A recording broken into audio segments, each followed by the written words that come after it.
Uma história de pai de filhas gêmeas. Durante uma fase da infância, ai de nós, se colocássemos roupas diferentes, sapatos diferentes, inclusive elas queriam sempre estar fazendo as mesmas coisas.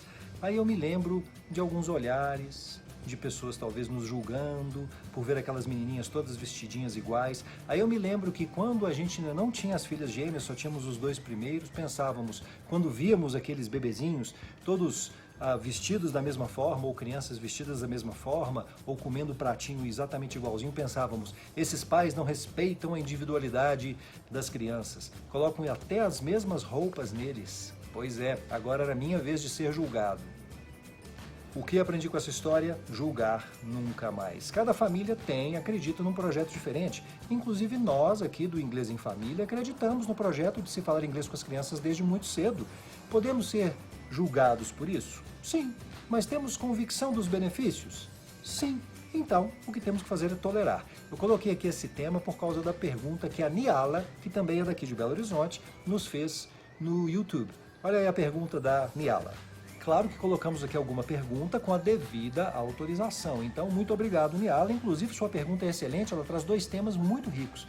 O primeiro é justamente esse sobre pessoas a olhando como uma stuck-up mom, uma mãe metida, uma mãe exibida. O outro tema é se ela deve continuar interagindo em inglês com um bebê de 7 meses, mesmo quando algum parente estiver interagindo em português. Mas vamos falar hoje somente do primeiro tema, a stuck-up mom. Esses olhares que a Niala relatou acontecem e aconteciam muito comigo também, e acredito que basicamente por dois motivos. O primeiro, a curiosidade.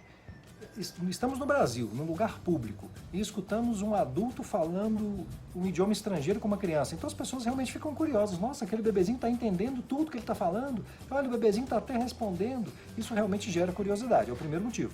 E o segundo motivo, sim, são olhares de julgamento. Ela não é americana, por que ela está falando inglês com o filho? Que metida, que exibida, fica querendo exibir a criança.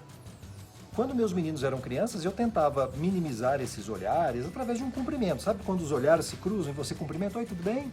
Olá, tá joia? Ou seja, tentando ser simpático, muitas vezes até oferecendo um biscoito para uma outra criança que estivesse lá, ou chamando para brincar, alguma coisa assim. Basicamente tentando ser simpático, tentando estabelecer uma conexão até com aquela pessoa lá que estava te olhando, mesmo não a conhecendo.